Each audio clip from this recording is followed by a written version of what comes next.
Përshëndetje të dashur miq, përshëndetje të dashur ndjekës. Sot dua të komentoj një ngjarje që në fakt mua më ka tronditur. Unë jam një gazetar që kam shprehur shumë dyshime në rastin e Martin Canit dhe kjo që do të sjell sot më besoni që do t'ju trondit edhe ju edhe pse ju e keni parë këtë gjën. Nëna e Martin Canit ka qenë e ftuar përsëri në Top Story. Kjo nën që nuk hesh së kërkuarit të drejtën e djalit të saj.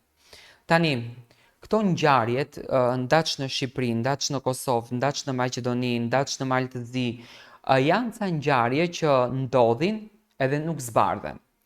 Gjithmonë ne themi që ekziston drejtësia, por në fund e kuptojmë që nuk ka drejtësi fare. Në fund e kuptojmë që në mes është korrupsioni, në fund e kuptojmë që në mes është intriga, gënjeshtra, edhe e ulim veten ton duke menduar po mirë. Si mund që një njeri të jetë kaq i pandjeshëm edhe të përfitojë nga vrasja, nga vdekja e një çunit 14 vjeçar. Por ja që edhe ndodhen. Por ajo që mbrëm, ka treguar nëna e Martinit, kalon çdo njerëzilik.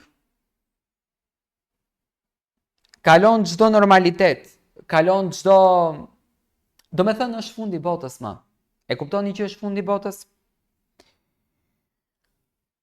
Nëna e Martinit thot kështu: e vetmja gjë që ka bërë shkolla është që më ka hequr nga grupi i WhatsApp-it.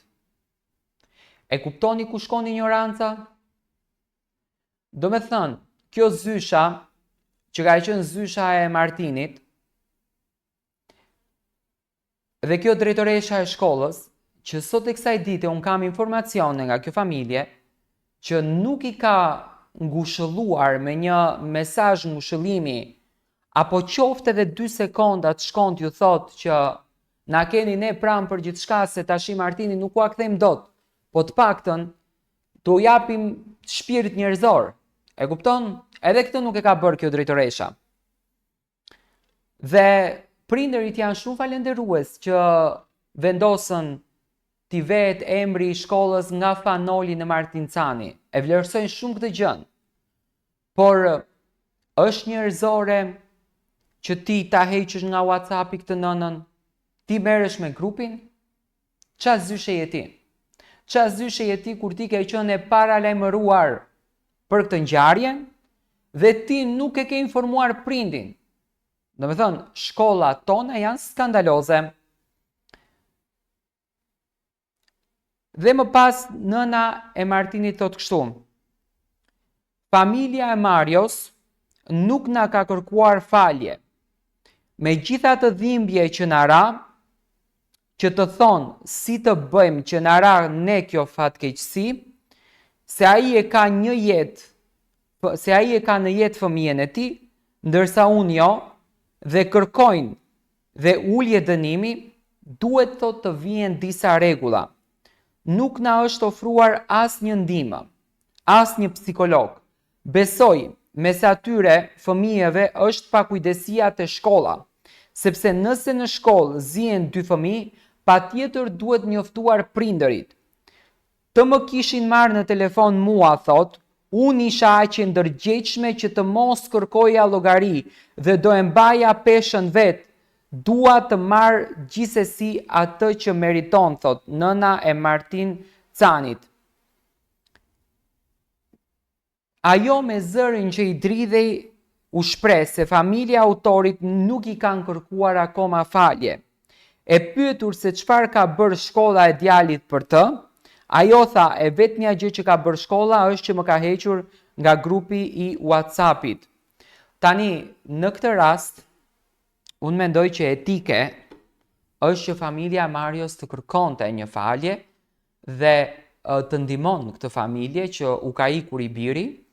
Familja Martin Canit, zoti Angel dhe zonja Florina, që në momentin e parë, mua dhe zoti Angel më ka thënë vetë që në momentin e parë kur e kuptova se tim birin e ka vra një bashkëmoshatari i tij, unë u tërhoqja 2 hapa mbrapa. Sepse janë fëmijë dhe nuk e kam mirë menduar. Unë gjithmonë e kam thënë, Mario tani nuk e kupton, Mario tani nuk e mendon, por në momentin që Mario do të rritet edhe do ta kupton se çfarë ka bërë, do të jetë një pikë e zezë dhe një dënim që Marion do ta ndjekën gjatë gjithë jetës.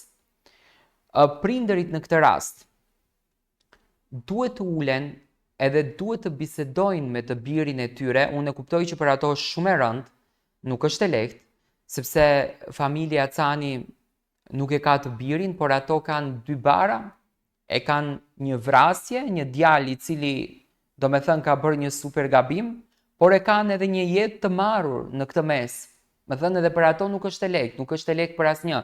Unë jam shumë i bindur që asnjë familje, se para se të gjykojmë, do me thënë para se t'japim ne verdiktin ton gjykues, dhe për të krijuar urrejtje dhe për të krijuar mbledh, duhet të mendojmë pak më ftohtë. Unë mendoj që asnjë familje nuk është dakord që fëmia e tyre të bëjë një veprim të tillë, pa marrë parasysh se nga çfarë familje vije. Por këtu ku qëndron problemi? Dështimi në arsim, dështimi në edukim, mos ndarja e kohës me fëmijët, anashkalimet e një pas njëshme që po bëhen nëpër shkolla, i sjellin ngjarjet deri këtu. Martini nuk ishte i vetëm.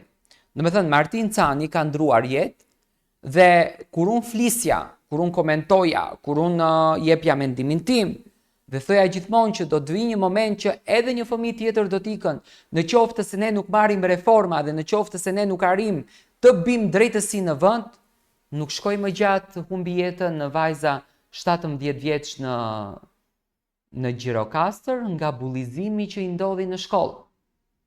Do me thënë, arsimi vazhdon akoma të mbetet grop. Dhe kjo është për të ardhur keq, që sot kjo zysha e merr celularin edhe thot ta hequ nonën e Martinit nga grupi i WhatsAppit. Pse? Po çe do atë tash asaj ka vdeki, biris na duhet te grupi. E dashur zysh, dhe ti drejtoresh e këtij institucioni, që është një institucion shumë i rëndësishëm, sepse ato prindërit ua kanë sjellë fëmijët në besim, nuk ua kanë sjellë fëmijët që të vriten.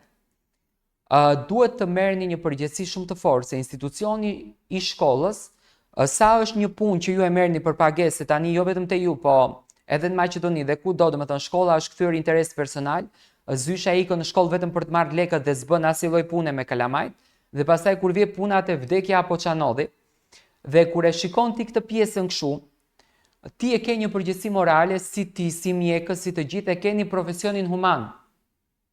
Dhe ti ke marrë titullin dikur nëna e dytë e atij fëmije. Dhe nëse je nëna e dytë e atij fëmije, duhet të mbash përgjegjësinë për këtë gjë që ka ndodhur. Dhe jo sot ti të dalësh edhe të heqësh nënën nga WhatsAppi, edhe më e keqja është që të vazhdosh me normalitetin sikur asgjë nuk ka ndodhur. Dhe për botën e jashtme, kjo është mësimi më i dështuar. Unë uroj që nëna e Martinit dhe babai i tij të marrin, të kërkojnë dhe të gjejnë drejtsinë e duhur, edhe pse unë jam ai fenomeni që them në fund të tunelit ka një dritë. Unë mendoj që shteti akoma vepron, shteti akoma ekziston dhe nuk mundet në një shtet të jetë kaq zhdrejtësi, por mbi të gjitha unë them që le të jemi pak më paqësor në raste të këtilla, edhe le të kërkojmë nga prindërit që të jenë pak më njerëzor të dy palëve, sepse ana e Martinit e ka treguar njerëzillikun, dhe të ndalohen më këto gjëra sepse po humbim jetë pa arsye dhe pa asnjë lloj shpjegimi.